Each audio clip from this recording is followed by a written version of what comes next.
place.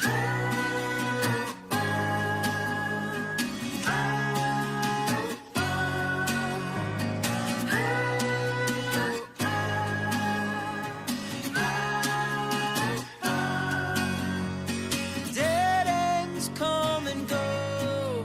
Look toward the horizon. Up ahead you'll find a peace of mind, relief from the trying. I have burned a bridge, wrecked in a ditch, had to ask forgiveness. Dead ends come and go. Look toward the horizon. Oh, there are stories to tell. The times we grew and the times we fell. Oh, I've been afraid some days, but the road will lead us to a better place. Road will lead us to a better place.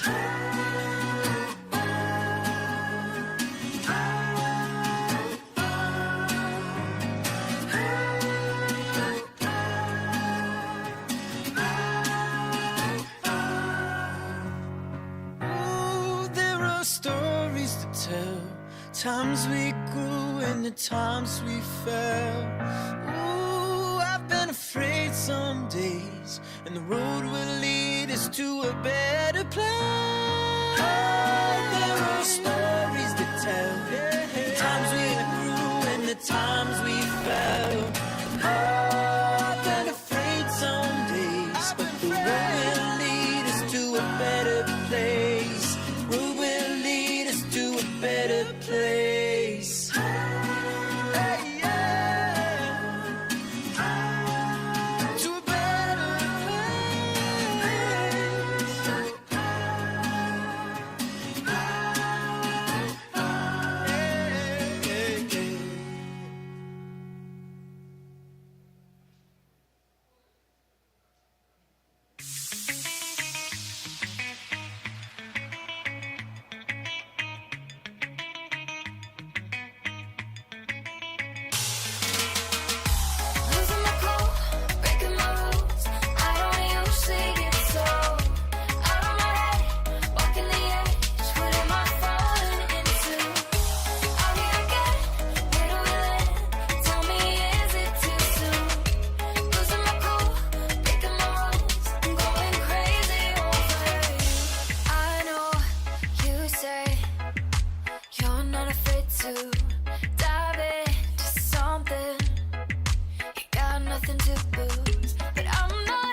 so out of my head, walking the edge. What am I falling into? Losing my cool, breaking my rules. I don't usually get so out of my head, walking the edge. What am I falling into? Are we again? Where do we land? Tell me, is it too soon? Losing my cool, breaking my rules. I'm going crazy over you. Crazy, I'm going crazy. Crazy over you. Crazy, got me crazy.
I had no home to rely on, driving around in a passenger van, dreaming of when I'd ever begin to start my life. That's when I moved to the city to be on the stage, but the curtain had closed. You walked in the room, and that's when I knew that I was home, and my life will begin. Didn't believe it was true till I met somebody. I met somebody like you. Had no direction to move till I met somebody. I met somebody like you.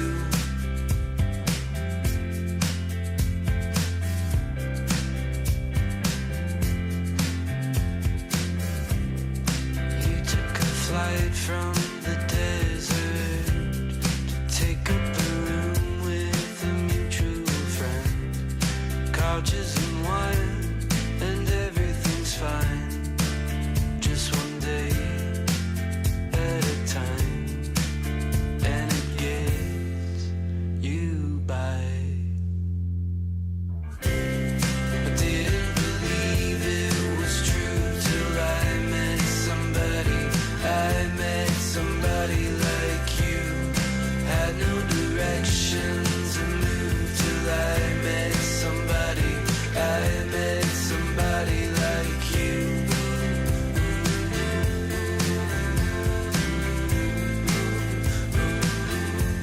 Somebody like you.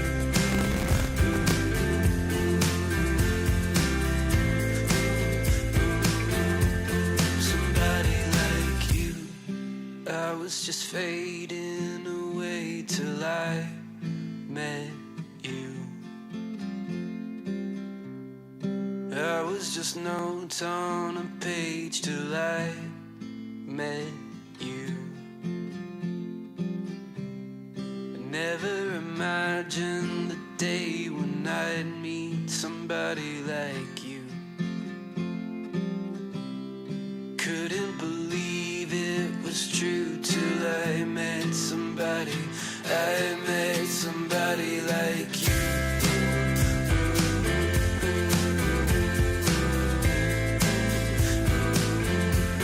Somebody like you.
What's up, Crossroads? So great to see you all here this morning. Special welcome to those joining us online as well.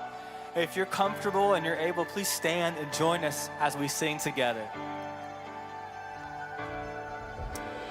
There in the days when your heart feels like it's caving in, so there the peace begins.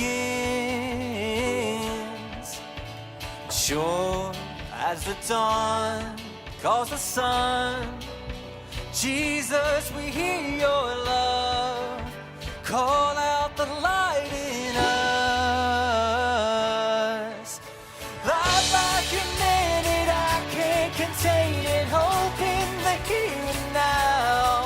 What a wide horizon in the rush of heaven. Life like a minute, I wanna live it wiser than all my dreams. Such a great adventure. Welcome to the future.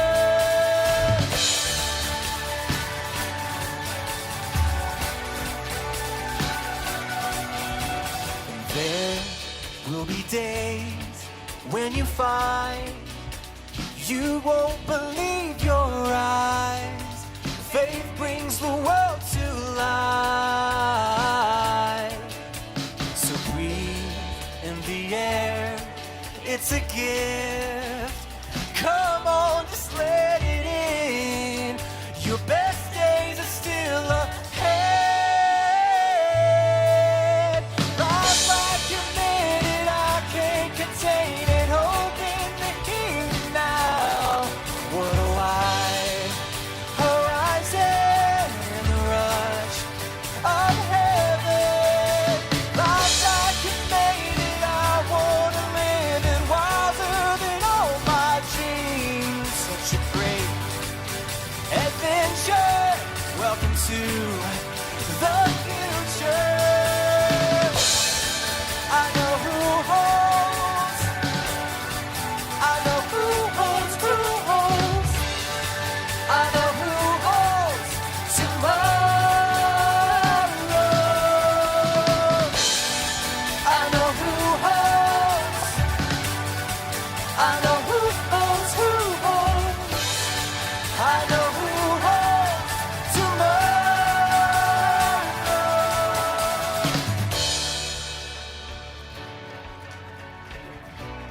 Welcome to Crossroads Church. Whether you're connecting online, in person, or on demand, thank you for making this time part of your week. If you are new to Crossroads, you might be asking yourself, what is this place all about? Well, it's pretty simple. Peace on earth. We are an open and affirming community of people committed to following the peacemaking path of Jesus. And this peacemaking path leads us to focus our work on rewriting what we call the 5 unacceptable truths. These unacceptable truths are 5 realities that hinder human flourishing and destroy peace on earth. Together, we work to replace spiritual emptiness with spiritual vitality, poverty with physical and financial flourishing, fear of the other with inclusion and affirmation, illiteracy with education and opportunity, and modern-day slavery with freedom. This is what we mean when we say, hope is here. Over the next hour, we will experience the divine mystery together as we sing a few songs, listen for wisdom, and share in communion so that we might leave here inspired and equipped to follow the peacemaking path of Jesus in our everyday, normal lives. Blessed are the peacemakers, for they will be called children of God. Life like a minute, I can't contain it. Hope in the here and now. What a wide horizon in the rush of heaven. Life like a minute, I wanna live it wilder than all my dreams. Such a great adventure. Welcome to the future. I know who holds. I know who holds. I know who holds tomorrow.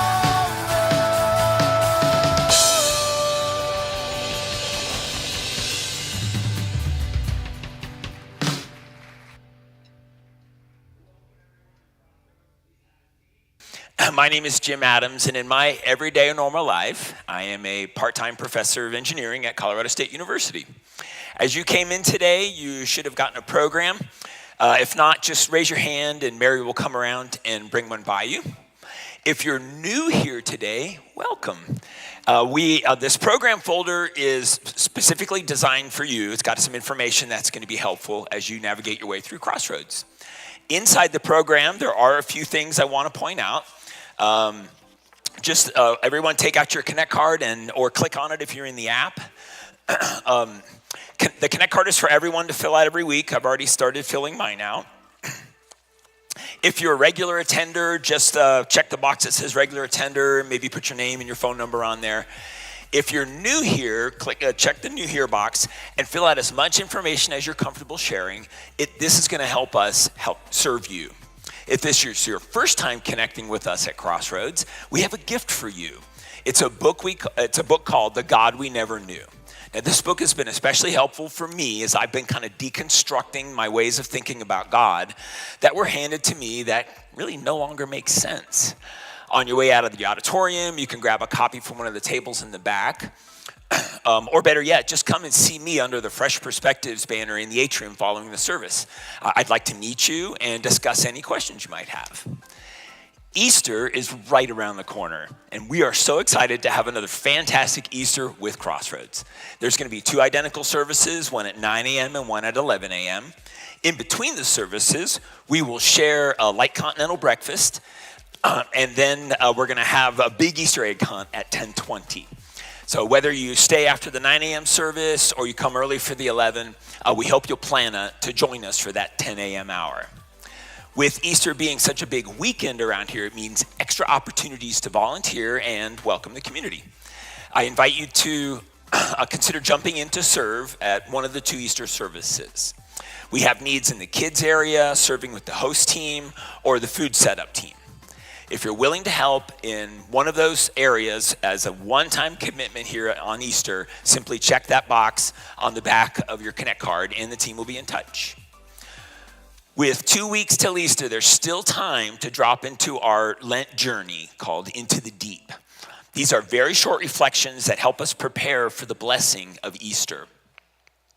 You can squeeze them in over a cup of coffee or just between activities. For example, last Sunday's reflection was on Hannah. She was underprivileged and underrepresented, but the leadership and the structures of the time were against her. Spoiler alert, God chose Hannah over the powers of the day. You can find those daily reflections in the Peacemakers section of the app. Well, that's all I have for you right now, so I'm going to invite Ryan and Elise to come on up here and share about an upcoming opportunity to get involved in the larger community at Crossroads, in Loveland. Thank you, Jim. Give Jim a great big hand. Good to see everybody today. Y'all good? No? Fair enough. You don't have to be. I understand. Life's a little tough. Life can be tough. Well, I'm excited to be joined here by Elise this morning. And Elise, first of all, before we jump into all the, I guess it's okay stuff, we want to talk about the great stuff, which is you, right? And so, Elise, maybe introduce yourself to everyone and before we get into your work and what you're doing, just tell everybody about how you ended up at Crossroads. You've been a part of the community here for a few years now. Yeah, so maybe give us the Reader's Digest version, Okay, well, thank you, Ryan. Thank you for having me today, and thank you to the congregation as well. My name is Elise Carver, and in my everyday normal life, I'm the executive director for Hope Lives, and we're a local breast cancer nonprofit. And so I grew up in Southern Colorado, and then I went to school at UNC, go Bears. And then I left to the Denver area for 20-some years in the corporate management world, and really wanted to get into the nonprofit space, so moved back up in 2018. And really, I found Crossroads out of proximity. I live about a mile down the road, and always appreciated the message and the spirit of this place, but certainly in the last several months, it's just really been a refuge and just feels really lovely to be in a collective space with just wonderful human beings. So love it. Now, she's talking about you, by the way, the wonderful human beings. You can give yourselves a great big hand for being wonderful human beings. At least 80% of you as I look around. So, no, okay, so Elise, you moved up here to get into nonprofit work. So tell us a little bit about the work you're doing currently, the nonprofit that you're a part of, what you do there. Yeah. Sure. So I have been with Hope Lives. It'll be 5 years in June. And got recruited right when the pandemic was starting. So that was a scary time to be thinking about making a job change. Before that, I worked for Pathways Hospice, actually. And so Hope Lives, we don't do anything in the traditional oncology side. We let all those professionals handle that. What we do, our mission is simple. It is to improve quality of life when they're going through treatment, because it's... Treatment for? Breast cancer. Breast cancer, okay. Yeah, very specifically breast cancer. We have lofty goals that someday we'll be able to expand our reach, but that unfortunately keeps us pretty busy. We're glad we can meet more need, and there's a lot of folks out there who need us. And so what we do is, again, we try to improve quality of life during this time and help folks come through maybe a little bit more intact. So we work with, I would say acupuncture is probably our most popular service, because it can potentially help with neuropathy and pain and anxiety and appetite and sleep and things like that. We also work with providers to offer massage and lymphedema massage and house cleaning and nutrition and counseling and mastectomy supplies and wigs and things like that. So it's really just sort of to join them on this journey and love on them and know that they're not alone, and to try to help them and their families kind of get back to the life that they were living before this crisis. Yeah. And we talk about here, one of our 5 unacceptable truths is spiritual emptiness that just plagues our world, and helping people move from emptiness to spiritual flourishing. And obviously a cancer diagnosis, cancer treatment, these are spiritually emptying experiences. And so the work that you're doing is in such amazing alignment with what we as an organization want to be a part of. And when I say organization, I mean you all. And so so you have an event coming up that we can participate in and partner with you on. What is that? Yeah, thank you. So we are 100% relying on donations and community support and events, and very grassroots. So we have 3 events a year. We had our big gala in February, so I offered Brian some of my assistance and knowledge on that for the one here in June. And then we have, our next one is a walk. It's already around the corner. It's our most family-friendly event. We also have a golf tournament in September, if anybody's a big golfer. But this is, it's in Loveland. It's tucked away, it's 2 little lakes tucked away across from MCR Hospital, right in the middle of the Centera area. I didn't even know they existed until a couple of years ago when we moved our event there. And it's basically a 5K. We used to call it a run/walk, but it was getting muddy and people didn't know if they had to do one or the other. So we just made it simple. It's a walk. You can run if you want to. You'll just be timing your own selves that day. But we have discounts for teams. We're hoping to get Team a Crossroads. That's what we're putting together today. Right? Okay. And discounts for youth. And it's just going to be a fun day, and all proceeds, again, go to our organization to, again, help out our neighbors in Larimer and Will counties that are going through breast cancer treatment. Love it. So very family-friendly walk, too, right? Yeah. Bring everybody along. Yep. And so the team discount, how many people do you have to make a team? Well, I'd like to say like 30 to make sure. Yeah. It's 4. 4.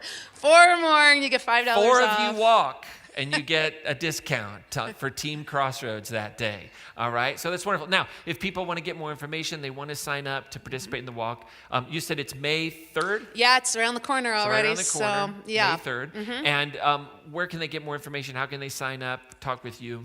Oh, I have a table in general out in the atrium. Love to talk with anyone further about our organization. But we also do have flyers for it out there. Also, on our website, hopelives.org, also has information. Because besides walking, even just promoting it for us, the more people we have, the better. And then if you're a small business or know someone, we have very reasonable vendor table rates there that day as well. And we just encourage it to be a fun and an interactive experience for both sides. So, yeah. I love it. Well, that's wonderful. Well, Lise, thank you so much. We want to give you the last word. Anything else we should know? Anything else to let your fellow Crossroaders know about this moment? No, not really. I'm just very, very grateful for this space in my own personal journey. And I'm just grateful for anybody who has any desire to get to know myself or Hope Lives more, and just to meet any one of you other fine folks out there. So Love it. that's Okay, so on your way out, on those tables in the back, there's little flyers, or you can visit Elise. She's at a table on that's east, the east side. East side, not west side, okay? Where are the mountains at? That's what I have to tell myself. All right, east side over there. Do me a favor, give Elise a great big hand. Thank you so much. Do me a favor, grab those talk notes. I'll be right back in just a minute. We'll get going.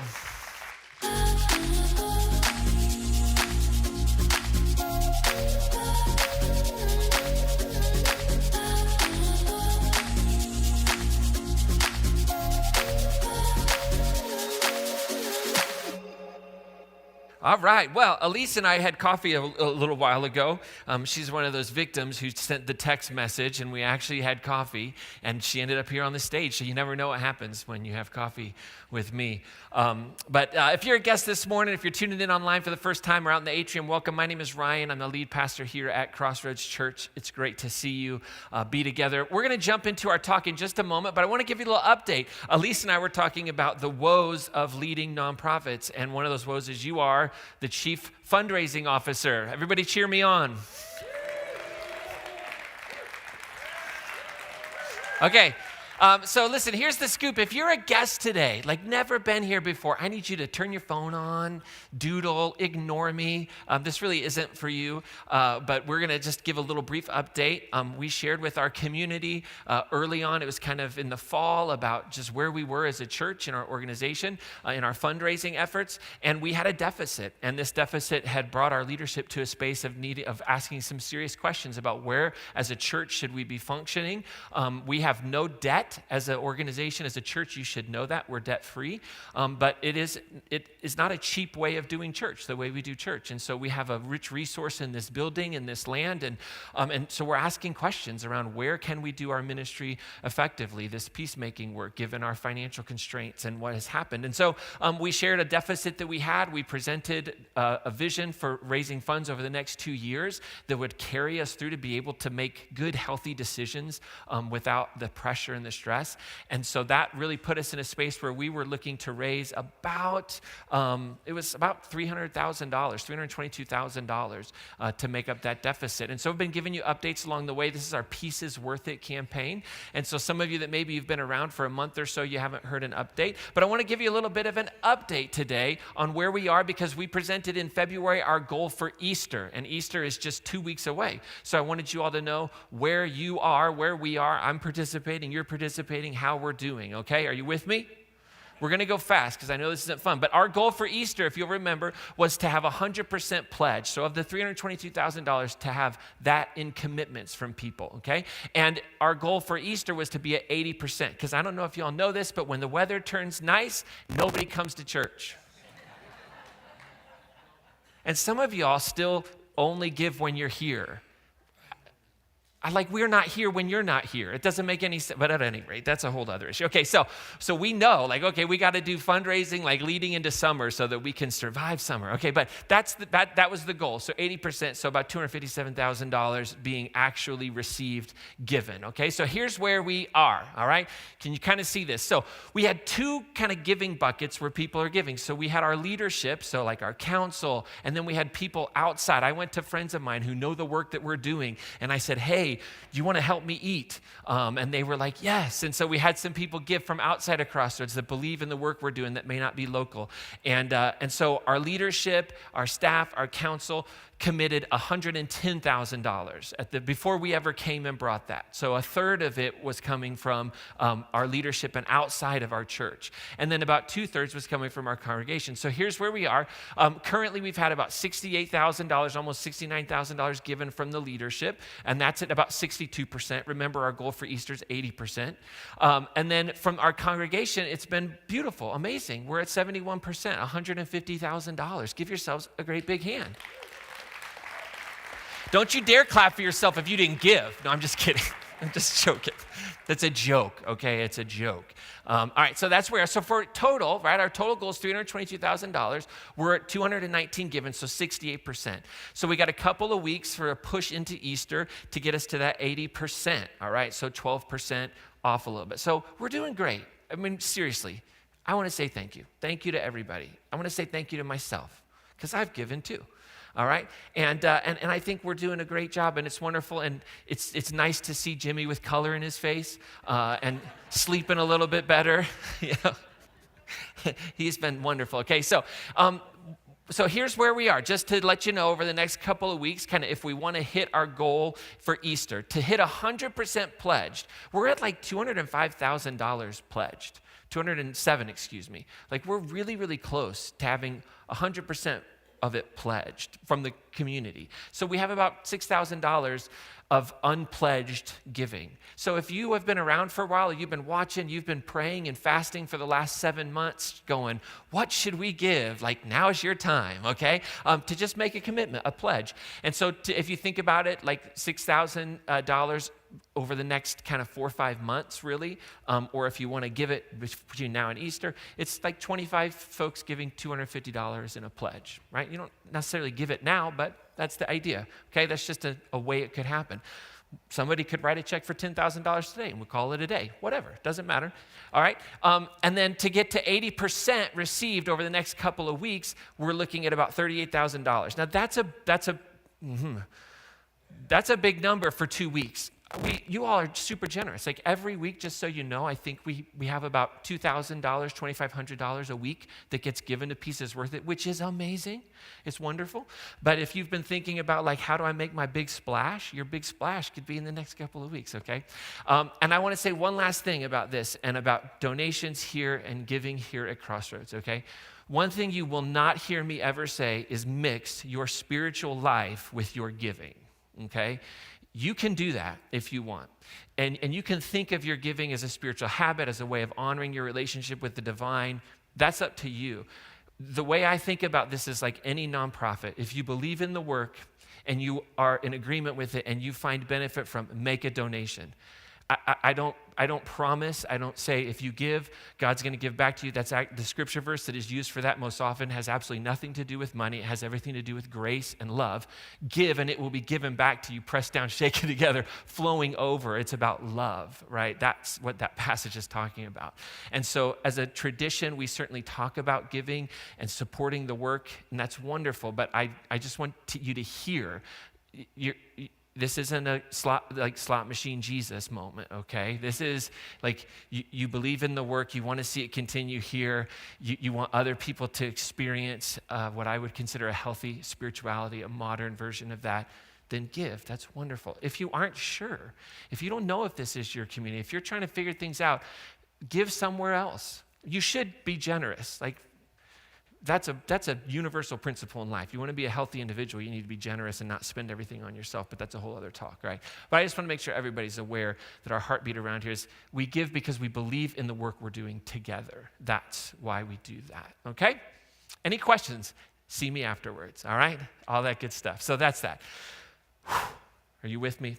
Once again, I just want to end with, we're doing amazing. This is great. We're really excited.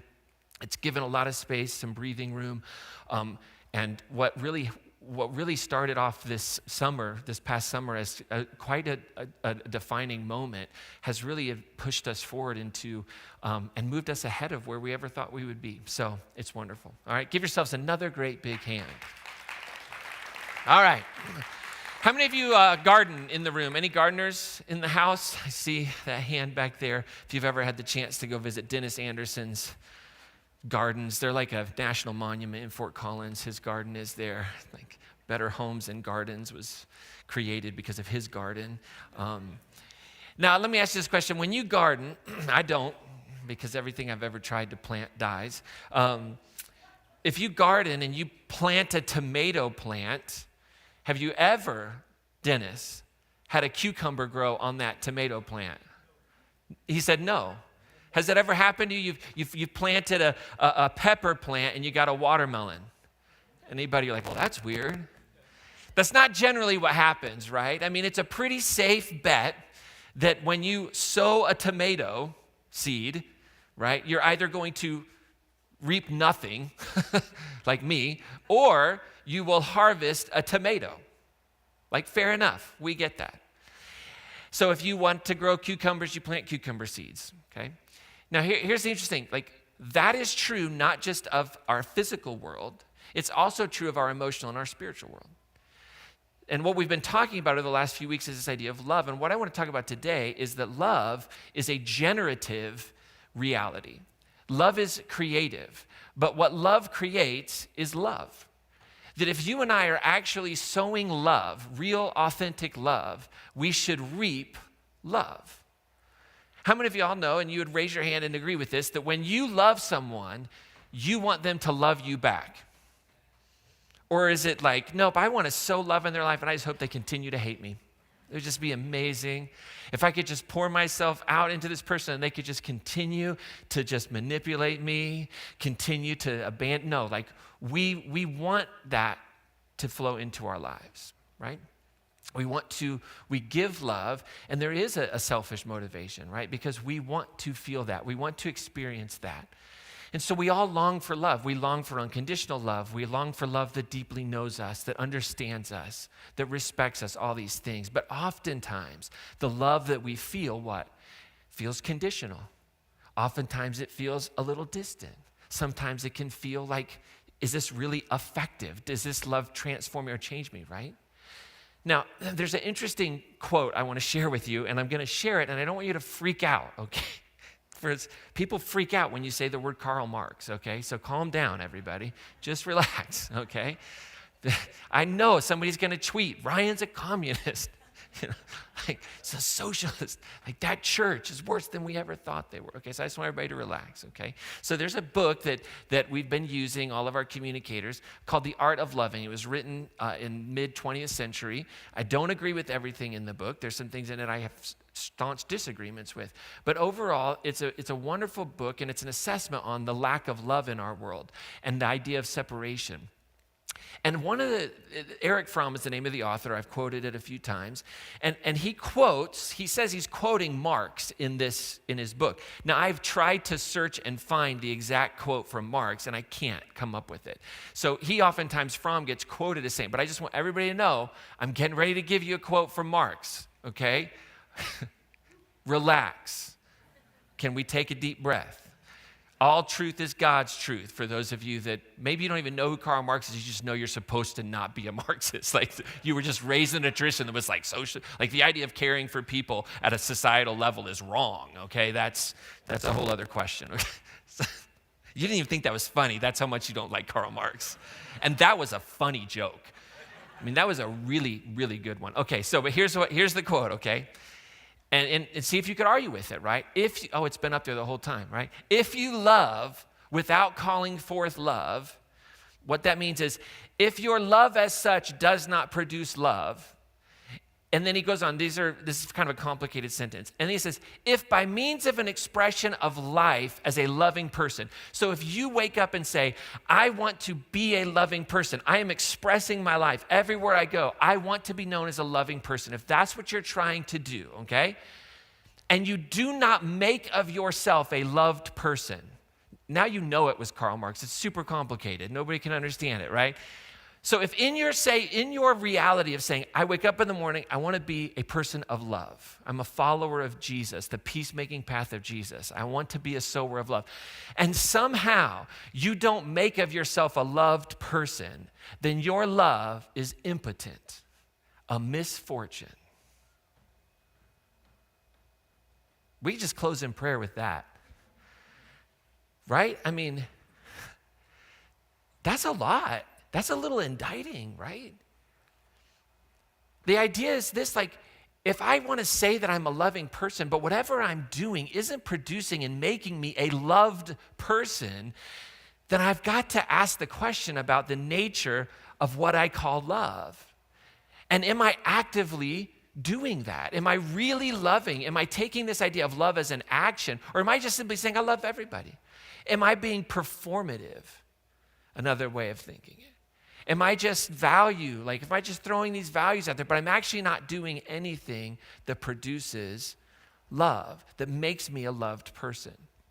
Now, sometimes loving people will make you a hated person, right? We don't live in binaries here.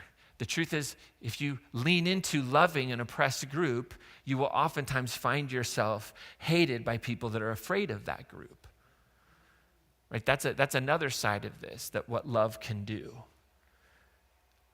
But we want to focus on this idea of not a person who hates, but like just in my everyday normal life, the people that I'm around. Am I actively doing it? Like the premise behind Fromm's book is that love is an art, just like drawing or playing an instrument, and you have to practice it, you have to learn it, you grow in it. You don't just wake up. Like the idea of romantic love, right, that's biological in nature, chemically bound, like that's different than genuine love, right? And we've talked about that over the last 4 weeks. We've given us a framework that says this kind of love means that, number one, we care, right? It implies care. We take responsibility for another. We show respect for that person. And we get to know them beyond facts and stats. Like we've said these are like fundamental to what it means to love. So when we say love your neighbor, right, we're trying to pull that out of the ethereal world, the realm of like just sheer theory, and we're trying to bring that into actually. So to love our neighbor is to care for them, to take responsibility for them, to be respectful of them, and to get to know them beyond their stats and facts, right? That's core. And so the question we're asking today is, if I'm not reaping love in my life, what am I sowing? Right? What am I actually sowing? Am I sowing kindness? Am I sowing concern? Am I sowing just care? Like, what does that look like? And we want to focus on what happens when we actually sow love. Now, I'm not talking about romantic love, remember. We're talking about active, unconditional, hard-working love. What the Greek word would be agape, right? There's lots of different, like the Greek language has lots of different words for love. Like in our English language, we just use the word love for I love ice cream and I love justice, right? I love ice cream and I love my spouse, right? We just use that same word interchangeably. In the Greek, there's different words that get translated of love. And so what I want to talk about is this idea of agape love. And agape love is, if you're familiar with, or if you've ever been to a wedding, the 1 Corinthians 13 passage that's always read, right? That describes love. So this agape, this active, unconditional love, it's patient, it's kind, it's not envious, it's not boastful or arrogant or rude. It doesn't insist on its own way. It's not irritable. Nudge your partner now on. It's not you. Tell me you love me and then be irritated by me. It's not irritable. It keeps no record of wrongs. Woo, buddy, that'll change your relationship right there. It doesn't rejoice in wrongdoing, but rejoices in the truth. It bears all things. It believes all things, hopes all things, endures all things. Love never ends, right? That's the kind of love. And we have a beautiful story of Jesus giving this love, of Jesus showing us the power of sowing love into a life that is unloved by the community, and what happens when that takes place. And so if you're familiar with this story, or if you grew up in a church that had little flannel boards maybe, some of you are old enough to remember those, you probably had the little flannel board set where there was a big tree and a short little dude. What was his name? Zacchaeus. You all are right. Luke chapter 19 gives us this story of Zacchaeus, who was a wee little man. And a wee little man was he. Oh man, we have too many people who've been in church for too long. We need some new people who are like, what are you talking about? Okay, so there's this story, right? And let's just work through this story together. Luke chapter 19, it says, Jesus entered into Jericho, and he was passing through it. And so he's walking through Jericho. People had heard that he was coming. And there was a man named Zacchaeus who lived there. And he was a chief tax collector and was rich. So you just got to know, 2 strikes against him, okay? 3 strikes really. So he was rich. Now remember, people who were highly interested in Jesus were people who were wealthy, and Jesus threatened their power, threatened their wealth, threatened their influence, and people who had no power and had no influence, the peasant class, which is what Jesus was a part of. And so, first of all, you got this guy who is immediately like, okay, he's rich, we don't like you, okay? Not that anything changes in life. Rich, we don't like you. And then he's a tax collector, which was a category unto itself, right, of sinner for these folks, because they were traitors. They worked for Rome. They extorted their own people. Even the honest ones were seen as extorting their own people, right? And remember, what made you a sinner was the fact that you didn't participate effectively in temple culture. And most of these peasants couldn't participate in temple culture because of what we would look at as a double taxation problem. They couldn't afford the taxes of Rome, nor could they afford the taxes of Jerusalem. They couldn't do both of those. And so you had to decide, who am I going to pay? And who do you think they paid first? Rome. So they were forced by the very economic structures to be pushed out of the temple. And so they were considered sinners. So I want us to be really clear that this word sinner, and Jesus loves sinners, but then he called them not to sin. I think we ought to be really, really careful about bringing moral theism into that conversation, because we're dealing with a societal structure that created a category called sinner. We're not talking about some ontological, like, way God created, law of God, right? We're talking about a system that forced people into the margins, and then that system labeled them as sinners. Why? Because we can make you not a sinner. Here's how I can unsin you. Just come back to the temple, pay your taxes, participate in all the things that generate wealth, okay?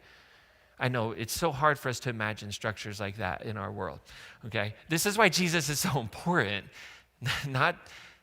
Okay, there's a whole other, okay. Center yourself, Ryan. Okay, so Zacchaeus, chief of the tax collectors, in charge of all the other tax collectors. So not only did he make his money as a tax collector, he also got a little cut of everybody else's tax collecting, okay? Hated by the group. Now it says that he was trying to see Jesus, and Jesus was coming by, but on account of the crowd, remember, let's not be ultra literalists. So what is actually it saying here? Well, on account of a crowd, he couldn't see Jesus because he was short in stature. The crowd was what? Hindering Zacchaeus' ability to see Jesus, right? Who Zacchaeus was at a metaphorical level was hindered because the crowd didn't care. They didn't like him. They didn't love him. In fact, they were very happy for him to have no part with Jesus. Why should you be a part of Jesus? Jesus is for us, not for you, you wealthy, abusive leader. Jesus isn't for you. Jesus is for us, the ones who are abused by your policies and the ones who have been completely taken advantage of. That's who Jesus is for. So the crowd, it wasn't like the crowd was like, Zacchaeus, you definitely need Jesus. You go first. No, they didn't care. They didn't love him. Not many people were interested in loving Zacchaeus. Not many people wanted to care for. Not many people wanted to take responsibility for. Not many people wanted to show respect for. Not many people wanted to get to know Zacchaeus, his hopes, his fears, his dreams. That was not happening. So Zacchaeus is hindered from Jesus. The crowd doesn't want anything to do with him. So what does he do? He runs ahead and he climbs up a sycamore tree. And he knows that Jesus is going to pass by this way, so now he has a good view. And I think what's interesting is in this action of Zacchaeus, we get a little hint of his life. That he wanted more. He wanted more than his wealth. He wanted more than his power. He had all those things, and there was something there that he knew Jesus offered. Maybe it was the fact that he was excluded. Maybe he had heard that Jesus' message was one of inclusion. But whatever it was, there was something about this Jesus that he wanted to see. And it says that as Jesus comes to that place, he looks up and he sees this old dude up in a tree. He's like, what in the world is going on? And he says, Zacchaeus, hurry up, get down. I need to stay at your house today. So how does Jesus know who this person is? He probably asks, like, who's the guy up in the tree? And like, oh gosh, Zacchaeus, we don't like him. We don't like his kind. Do you have any idea what he's done? Do you have any idea how wealthy he is? Now, Jesus is either on like a fundraising trip. He's like, oh, no. Or when he starts to hear everybody talk bad about Zacchaeus, when he starts to understand, oh, Zacchaeus really isn't part of the community, that there's a cycle here of violence, that Zacchaeus does violence, the crowd does violence, and it just continues to go back and forth like an endless game of 1980s Pong, back and forth and back and forth. And I think Jesus knew, like, well, somebody needs to know that they're loved. And so Jesus displays an active love in that moment. He doesn't teach the crowd generally. He looks directly at Zacchaeus and he says, I'm going to care for this person. I'm going to take responsibility for this person. I'm going to be respectful of this person. And as we'll see in a minute, he's going to get to know this person. So Jesus, he takes his act of love. And his love is also personal, right? He says, Zacchaeus, he calls him by his name. He doesn't address, is there a sinner in the house? Is there a tax collector? Right? He doesn't talk to the crowd about Zacchaeus. No, he's very personal. And he does something that would have been, I mean, we kind of can understand it as our culture has become more and more separated and disjuncted. Like, he says, I got to go into your house tonight. And you got to understand, like, in that culture, like, there was a contaminant that took place. Right, to share space at a table was a contaminating reality. It was another way in which the temple culture would control you. Like, if you bring somebody into your house and they're impure, you don't eat with them. This was just how you maintained purity of your people. And Jesus says, I got to go and sit with you. And so Zacchaeus hurries down, it says, and he was happy to welcome him. Isn't that interesting? Zacchaeus was happy to welcome this person who you and I would imagine would be the last person you'd want to bring into your house if you were a corrupt, excluded, predatory tax collector. Right? Like, you're going to bring the person into your home who, like, has the moral authority to, like, read your mail, condemn you, take the side of the crowd. Like, Zacchaeus knows there's something not right with him. He doesn't need somebody to tell him that. Like, the fruit of his life is on display, you know. But he is excited and happy to welcome him. And everybody around begins to grumble. And they begin to say things like, what is wrong with Jesus? He's gone to be guest with one who is a sinner. Now, remember that category of sinner. I want to be very careful. Like, tax collecting in and of itself was not a sin. Right?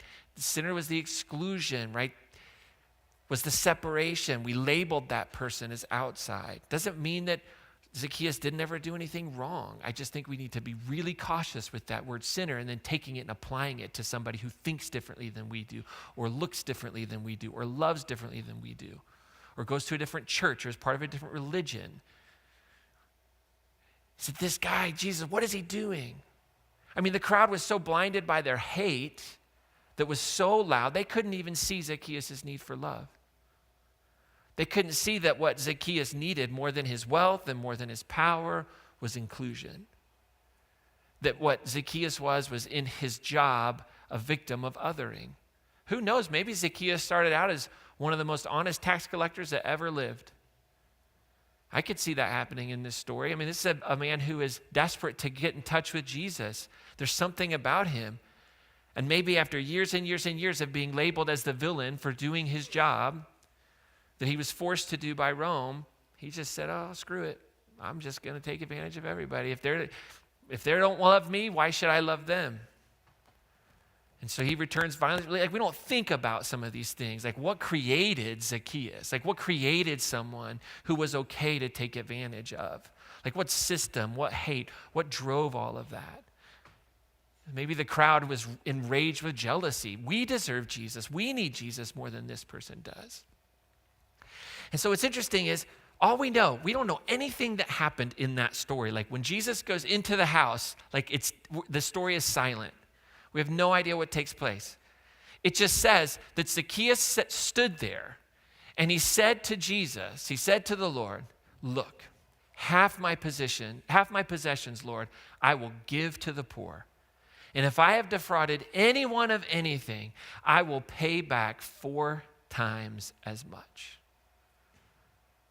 And we don't have any idea what Jesus said, but what we know of Jesus was that he wasn't a demanding person in the sense of like threatening and demanding and like, you better do this. He wasn't controlling.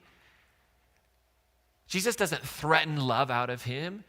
What does Jesus do? He actively participates in the moment, gets proximate, cares for, takes responsibility for him, gets to know him, and all of that, what does he do? He awakens love. He doesn't threaten it out of him. He doesn't demand it, doesn't control it. He awakens it. It was already there. Right? I mean, Zacchaeus' actions in that moment was an act of love. I'm going to give away half of what I have to the poor. If I have done anyone wrong, I will make it right. I will give restitution. Right? I will give reparation. Another word that as white people we don't like a whole lot. For whatever, but this is what's right there in the text. If I've done anything wrong, if in my actions, and he knows he has, right? It's like, if, Jesus, if. Right? Like what this is going to cost. I'm like, but there's action here. It's an act of love. This isn't penance. This isn't, well, I've got to earn Jesus. Jesus had already come into the house. He didn't have to do any of this stuff beforehand. But what's happening? His wounds are being healed. He's being included by someone very powerful, very meaningful. And in the healing of his wounds that he created, right? Zacchaeus created these wounds, right? He created wounds that created poverty in people's lives, created wounds in his own understanding and the humanity of people, but he begins to heal those wounds himself, his actions. His actions. And please take note, he doesn't say, and I'll stop being a tax collector. In fact, I have a feeling he thought, like, from this day forward, I will be the tax collector that everybody hopes shows up at their door. And here's what Jesus says to him, and this is important for those of us that come from backgrounds that use this word salvation a lot, or saved, right? Or you get asked questions about this now. Like, this is what the text, what Luke says Jesus says. Today, salvation has come to this house because he, too, is a son of Abraham. Oh, this is so good. What has actually happened here? This man, Zacchaeus, didn't feel that he belonged. He wasn't a son of Abraham. He was excluded. The crowd didn't love him. His actions made the crowd push him away. But what happened in Jesus' love? He realized, no, he is a son of Abraham, and he does have to take responsibility for the people that are around him, and he does have to care for them, and he does have to bring social mindedness to it. And salvation comes because now he knows he's a part of it. He's included. Because he also is a son of Abraham. Not just the crowd, not just the ones that are oppressed, but the oppressor themselves is a part of it and is included.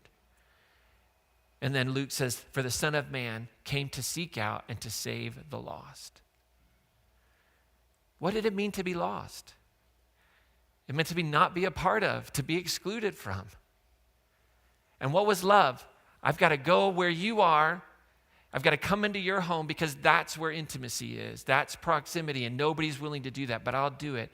And that transformed and that changed him. And what did it do? It created love. And this begs the question, what is Zacchaeus saved from, and what is he saved by? And for those of us that grew up in a space that said, well, you need to invite Jesus into your heart, and you got to say this prayer, and you got to confess your sins, and then you get to go to heaven. I'm just here to tell you that when Jesus uses the word salvation, it has nothing to do with that at all. That whole structure I've come to believe is nothing more than power brokerage. It's all that is. It's a way to control you and me, to make us think that this group can somehow convey to me some path to eternal bliss. And then I will submit and surrender my will to them. I will submit and surrender my money to them. I will submit and surrender everything to them because they're the power brokers. But that's not what Jesus is doing here. When Jesus actually uses the word salvation, Zacchaeus is not saved from God. He's not saved from God.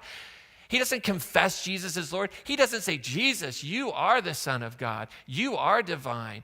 You are very God of very God. I believe in God the Father, Jesus Christ, his only begotten Son. Like, none of that confessional stuff, which is fine. I'm not necessarily saying confessional and creeds are bad. I'm just saying that's not what happens here. what happens here is there's awakening of belonging, and that is transformative. What is he actually saved from? Well, he's saved from the lie of separation.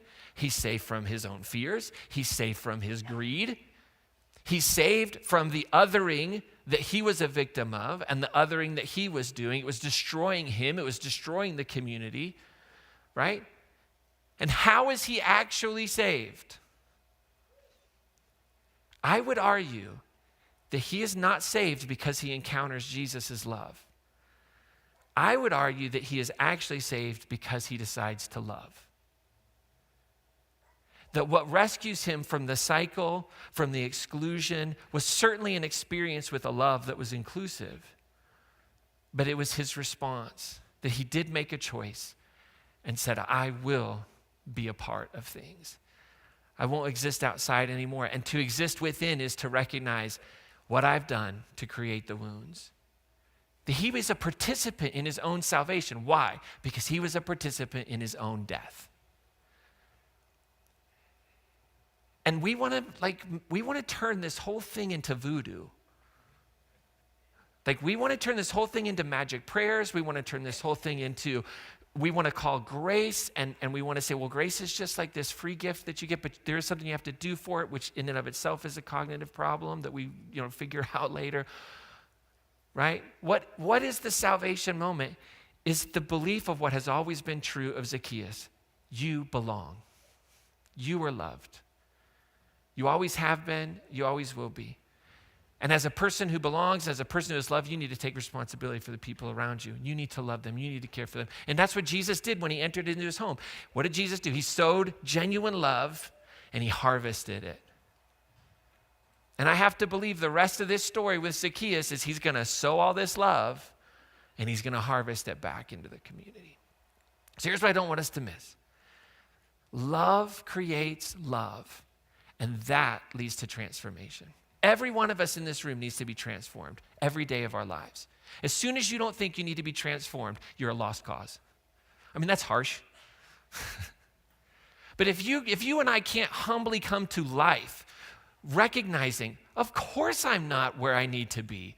Of course I'm not everything I want to be. Of course there's a better version of myself 5 years from now, 2 years from now, 30 minutes from now. Of course I can love my children better. Of course I can love my spouse or my partner better. Of course I can love my neighbor. Of course I can do. Why? Because love is an art and we grow in it. And I humbly come to the table that of course there's things I can learn. And so the way I'm transformed is that, wow, I've received and I now know that this divine mystery includes and loves at a deep level. And so now I give that away. I love in the same manner. So 1 John 4:16 and 19 says this. So we have known and believe the love that God has for us. And then it's like the writer changes their mind. It's like, wait, I'm not saying that right. I'm not saying this right. We've known and believed the love that God has for us. But hold on, like here's the thing I really want you to get. Actually, God is love. It's not that God loves, it's that God is love. And if you abide in love, you abide in God. So abiding in actively participating in being present with it, sowing it, reaping it, you are actually in God. And then it says this, we love because God first loved us. And that can be difficult for those of us who have kind of moved beyond like a very Zeus-like moral theistic understanding of God that was present in this culture that this was written in, to say, okay, how do I adapt that to my understanding that, well, wait a second, like once I understand that I am truly loved and embraced by a universe that I don't have to be afraid of, an enchanted world, an enchanted universe that is filled with the goodness of what we call God, and it's a mystery, then I can take a breath and I can include everybody else in it. And I can love and sow because I know that first of myself. See, divine love, Jesus' love, it transforms us. Why? Because it takes responsibility for us, it cares for us, it respects us, and it knows us. And it is a great mystery. I have no idea how it works, but I've experienced it. And many of you have too. Even in some of your negative church experiences, one of the things that many people wrestle with when they're walking out of one form of spirituality into another is they question their divine experiences. And they say, were those made up? Has anybody ever done that? Were those just were those manipulated into me? I want to tell you, no, they weren't just manipulated into you. That the divine is universal and user-friendly, and you don't have to throw away experiences that came out of bad circumstances and bad situations. What you ought to do is bring to the table and say, what was the fruit of it? If the fruit of it was it produced fear in my life, then throw it away as a manipulative. It wasn't love, it was something else. But if it produced love, joy, peace, patience, kindness, goodness, gentleness, then you go, the divine was at work in there. Whatever it was called, whatever it produced, however I was manipulated, God was gracious enough to be present in the midst of it. So we don't have to throw away our experiences. We can assimilate them in a healthy way. And you're going to be the judge of that. You're going to know your experience. Right? And that's the beauty of what love actually does. So in your everyday normal life, okay, let's just bring this home real quick. We'll have communion together. We'll center this whole thing around Jesus. In your everyday normal life, remember this.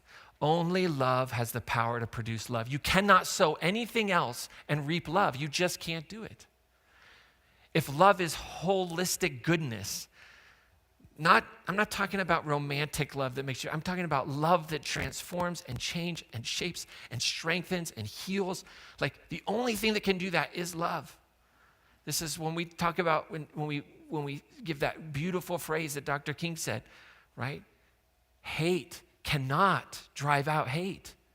It can't do it. Hate will only produce more hate. You sow it, you reap it. It is what it is. But love can transform that. And that's why Jesus said, hey, guess what? You're going to face persecution. Because this isn't voodoo. Like, this is the hard work of peacemaking.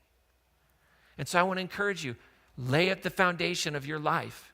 Love produces love. That doesn't mean I agree with everything. Doesn't mean I, wholeheartedly endorse everyone. No, it just means I ground it all in love. And then I want to encourage you to be a life-giving person.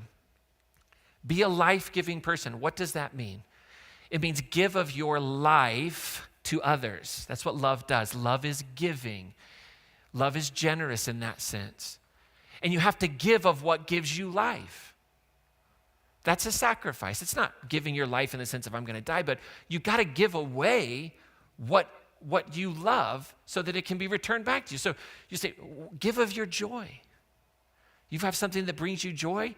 Find somebody else that it brings them joy and give it away. Be a life-giving person. Give your life away. If you have an interest, bring somebody into that interest. If that interest gives you life, sow it into somebody else's life. Bring somebody along. Give of your knowledge. Give your life away. See, sometimes we grow up and we're a part of these spiritual or religious environments that say, give your life away. I'm like, well, what does that mean? And for a lot of places, it means, well, be at church every day. Volunteer till you hate the church. No, and this is about your everyday normal life. Like, to be a life-giving person means you give of your life to others. Can I just be real honest? My dream for our church would be that it's filled with people and we do nothing as a church. Wouldn't that be good? Like, we did nothing. Why? Because we're just busy out there loving. And we're being filled up and encouraged here. And we're always going to do things. I get that. But this idea that we're out giving of ourselves in our everyday normal lives. See, Acts 20, Paul talks about it like this. He's quoting Jesus, right?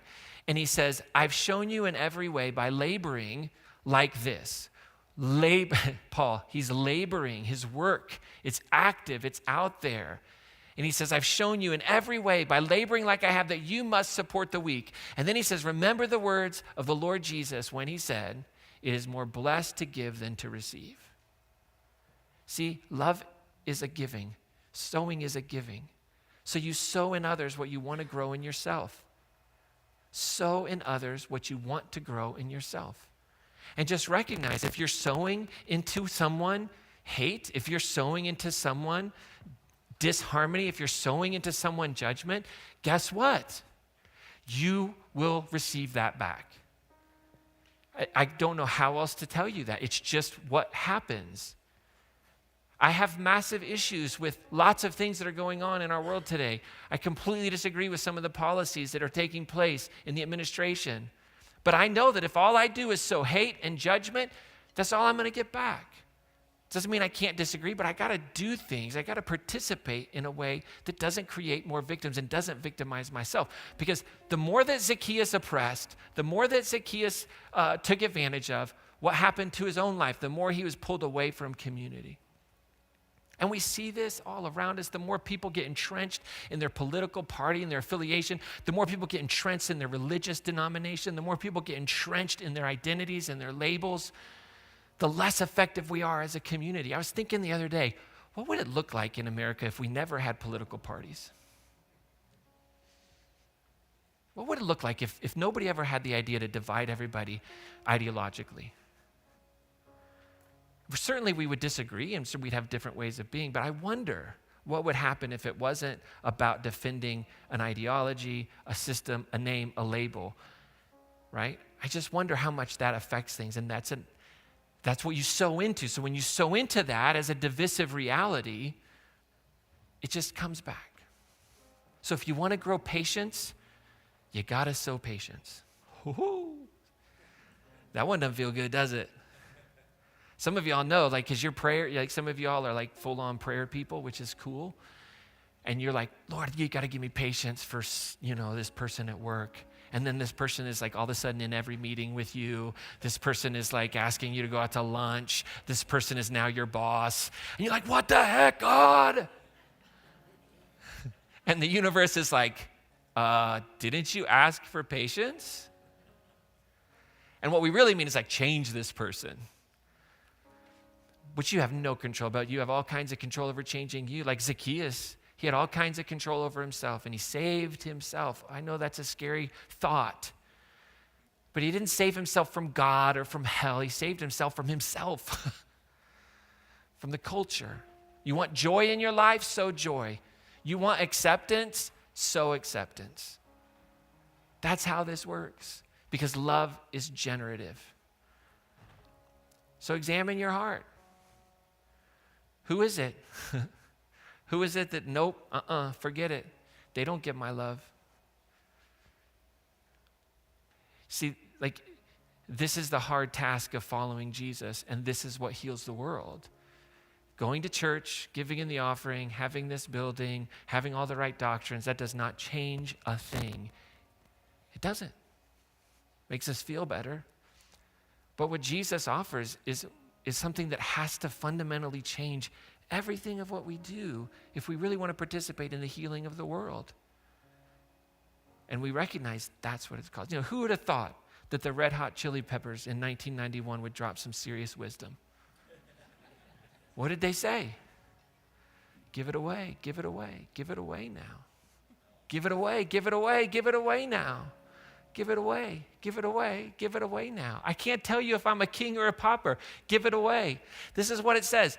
Greedy little people in a sea of distress, keep your more to receive your less. Red Hot Chili Peppers. How many of you knew that was in the song? Like, you've heard that song over and over again, and most of us don't even know it's in there. Like, dropping wisdom. It goes on and says, unimpressed by material success. Does anybody know the next line? If you know the next line, you don't have to give in the offering today. I'll motivate you. This is what it says. Love is free. Love me. Say hell yes. So instead of amen, let's just say hell yes today together. 1, 2, 3. Hell yes. Come on now. That's the new Ryan translation. So in your world, in our world, does this make the world a better place? Does this make me a better person? Do I need to even ask this question today? Sure. Yes, it does. Because when we love, when we sow love, what happens? Separation, fear, and othering, they lose their power. And it is the power that destroys you. Like, forget about anybody else. We're not talking about saving the world. I'm talking about saving you. Right? It's the separation that is affecting you and me by my own not sowing of love. And when we do this as a group, right? Community is built, hope is found, joy is released, and love is generated. I want to invite you to stand this morning. If you're able to, we're going to have communion together. Everyone is invited to these tables. We're going to sing 2 songs. And as we do this, I want to ask you this question. What is it that God's inviting you into today? This is the center point, by the way, of our experience. Like, I'm just the prelude to this moment. I know I'm a long prelude, and I apologize for that.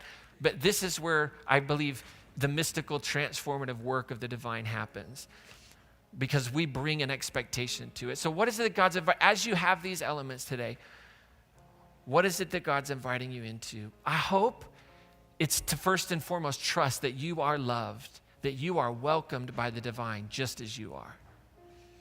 That is a reality that exists because you are breathing, because you came from God and you will return to God.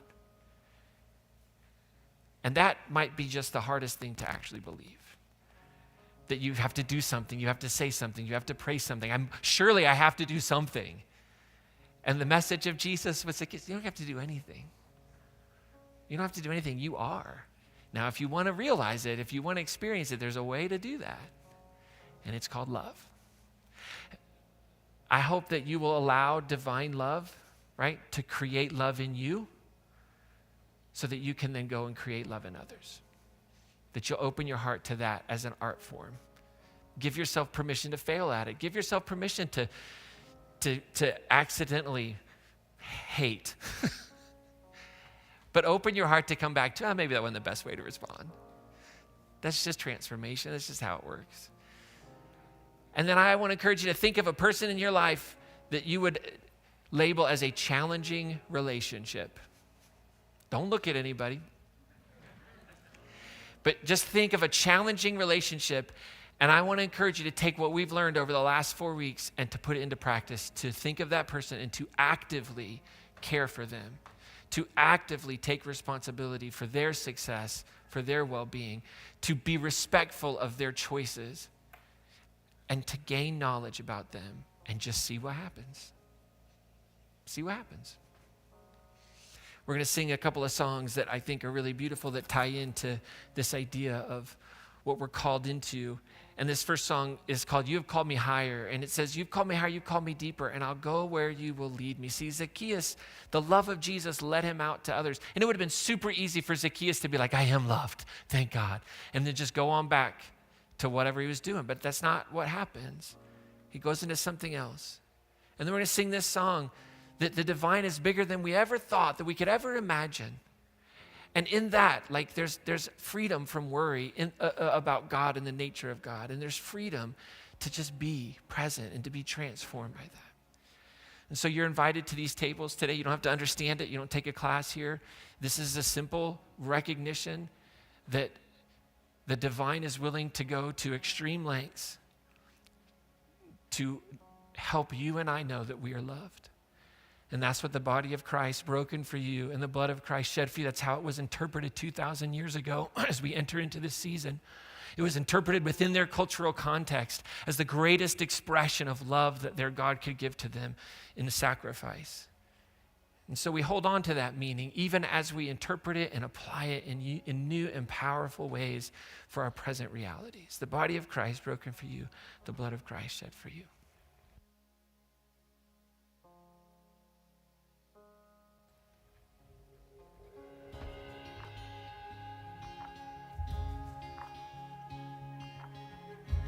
I could just sit and wait for all your goodness, hope to feel your presence. And I could just stay right where I am and hope to feel you, hope to feel something again.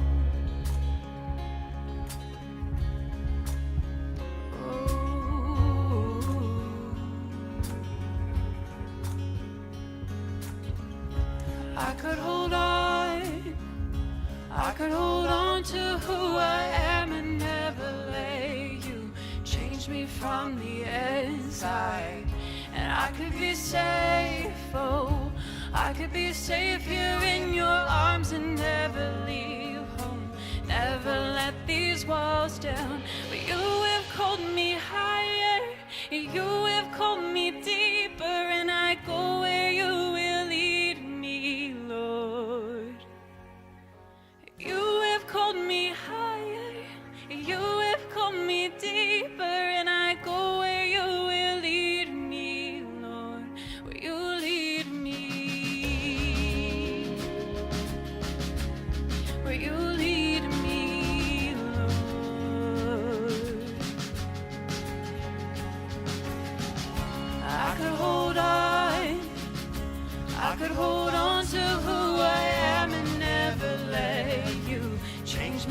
from the inside. I could be safe, oh, I could be safe here in your arms and never leave home, never let these walls down. But you have called me higher, you have called me deeper, and I go where you will lead me, Lord.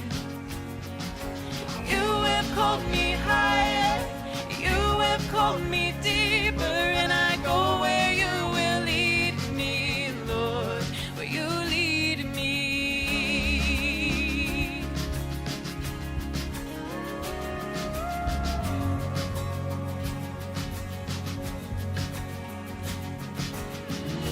I will be yours, oh, I will be yours for all my life.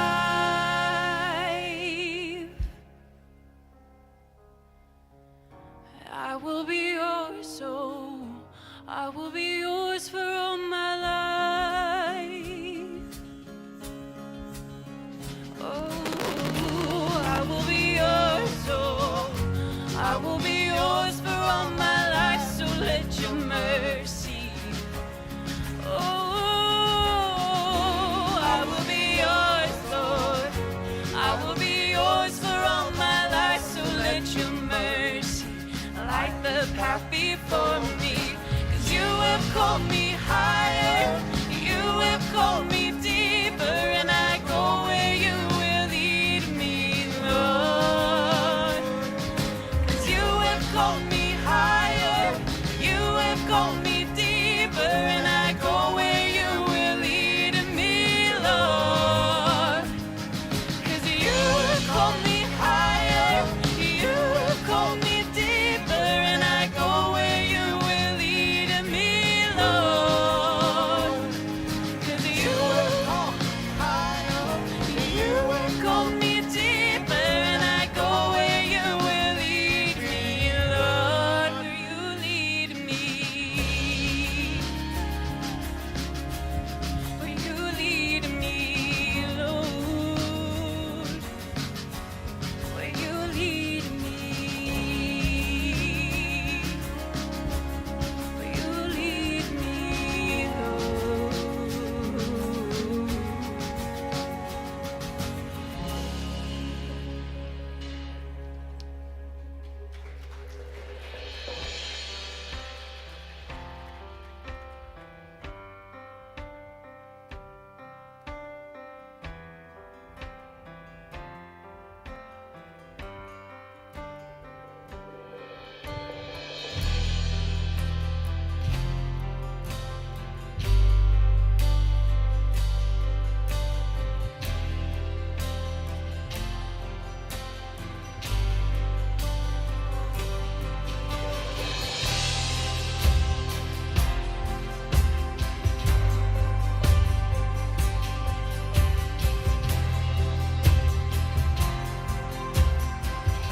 Let's sing this together. Speak to me when the silence steals my voice. You understand me. You understand me. And come to me in the valley of unknowns. You understand me. You understand me. You understand me, God. You understand me. So I throw all my cares before you. My doubts and fears don't scare you. You're bigger than I thought you were. You're bigger than I thought. So I stop all negotiations with the God of all creation. You're bigger than I thought you were. You're bigger than I thought, yeah. Oh, we sing about love, we sing about hope.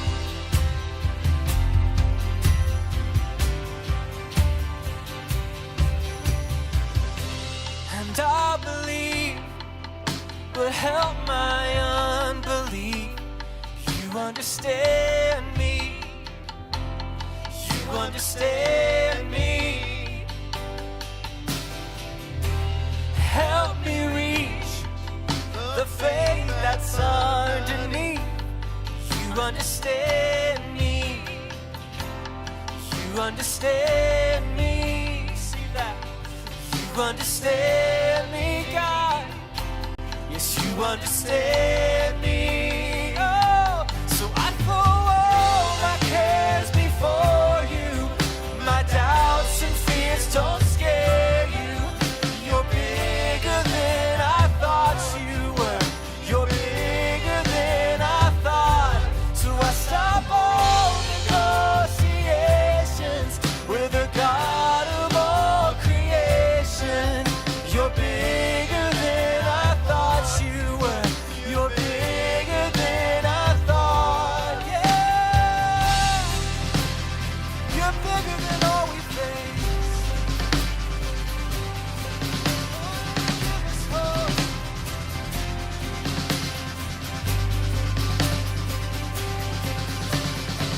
So I will rest in the Father's hands and leave the rest in the Father's hands. I will rest in the Father's hands. Leave the rest in the Father's hands. I will rest in the Father's hands. Leave the rest in the Father's hands. I will rest. I will rest in the Father's hands. And leave the rest in the Father's hands. I throw all my cares before you. My doubts and fears don't scare you. You're bigger than I thought you were. You're bigger than I thought. Stop all negotiations with the God of all creation. You're bigger than I thought you were. You're bigger than I thought. You're bigger than I thought you were. You're bigger than I thought. Yeah.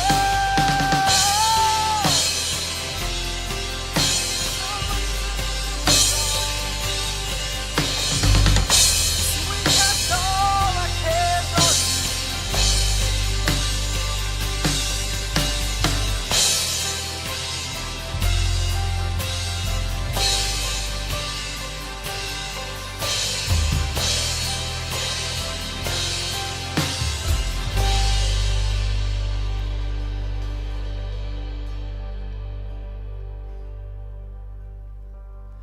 I will rest in the Father's hands.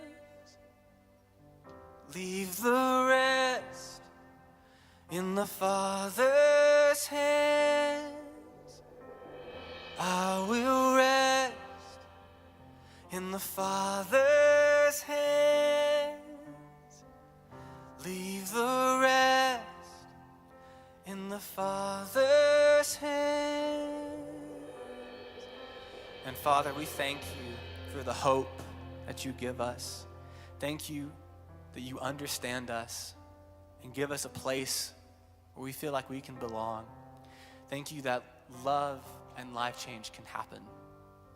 I pray that you continue to inspire us to be peacemakers and to love.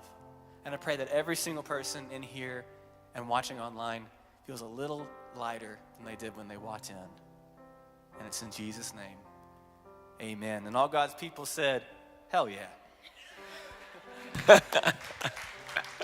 Well, everybody, please have a seat. In just a minute, I'm going to call the room host forward to get your Connect cards and your donations. And so while we're getting ready for that, I've got a few more reminders. Every spring, We like to check in with families. On the back of your Connect card, you'll see a checkbox for baby and child dedications. If this is something you've been thinking about and wanting for your family, please check that box and a team member will be in touch. And while we're talking about kids, we still need a few more adults to step up and volunteer in the Adventure Center. We're about halfway to our goal of 16 new volunteers. Yay. If you've been on the fence, this is your nudge. We need all kinds of people to come and love on the next generation of peacemakers. Check that box on the back, and again, somebody will be in touch with you. Our Good Friday experience this year is a night of music and stories that invite us to reflect on the injustice of the cross as we grapple with those same injustices in our world today. Remember Hannah. The Good Friday experience begins at 6 p.m. with a dinner together. So you do need to reserve tickets. They're free, just so we have enough food for everyone. We only have 1 week left to reserve those tickets for the evening. Childcare is available through 5th grade. Please make sure you reserve tickets for your kiddos too. Check the box on the back of your Connect card, and we'll send you a link for the tickets. You can also find tickets on the homepage of the Crossroads app. I have one more thing I want to throw in, going off script. In your program, there is a invite card. And as Ryan was just saying, if we want to be invited to stuff, one thing we need to do is invite other people. So grab that card, carry it with you, throw it in your car, something, have it around. You don't need to say a word. Everything's on here. So just hand it to somebody, okay? If even just some people do that, that's going to really help Crossroads and help those people. And who knows, they may in turn invite you to something. Well, that's all I have. So I'll ask the room host now to come around and collect Connect cards and donations, and we'll have you out of here shortly. Thank you.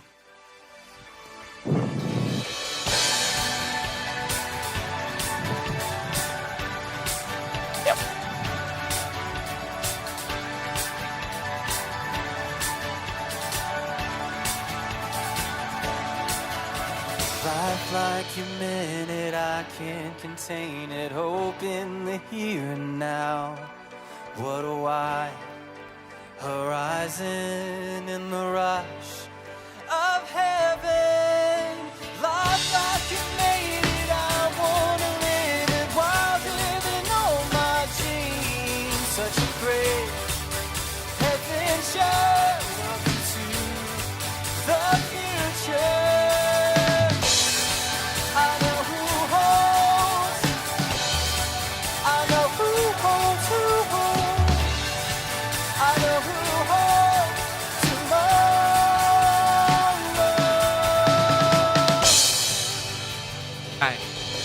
Well, stand on up if you can. We'll get you out of here. We went super long today. So I hope you made a donation of equal weight, the time. Just kidding. It's good to see everybody. I hope you have a great week. I forgot to mention 2 things earlier. You'll forgive me. I was just in a rush to get in. My name is Ryan. My pronouns are he, him. And I have been the recipient of incredible privilege as a white heterosexual male. And part of my spirituality is to elevate the privilege of all. And privilege does not mean I didn't work hard. Privilege does not mean that I didn't have difficulties. It just means I didn't have to work harder because I was male. I didn't have to work harder because I was white. I didn't have to work harder because I was heterosexual. And I recognize that for the women that are in the room, you've had to work harder because you are a woman. And for those who are non-white in this room, you have had to work harder because of the normative experience of whiteness. And I recognize that if you are not heterosexual, you have had to work harder and endure things that I never have had to, and that many haven't had to because of the ways our system was set up. And part of what we do here as a church is live into that very difficult space. And I didn't say that earlier, and I should have, so please forgive me. All right? You're like, let's just get out of here. Okay. I got a blessing for you to get you out of here today. May you trust deeply in the love that welcomes and transforms you exactly as you are. And may divine love take root within you, empowering you to actively care and respect and seek understanding of others. And as you sow patience and joy and grace, may these gifts bloom abundantly in your own heart, in your own relationships, and now go out into your everyday normal peacemaking life, knowing that you are embraced by a love greater than fear and stronger than separation. Amen. Have an awesome week. We'll see you next Sunday.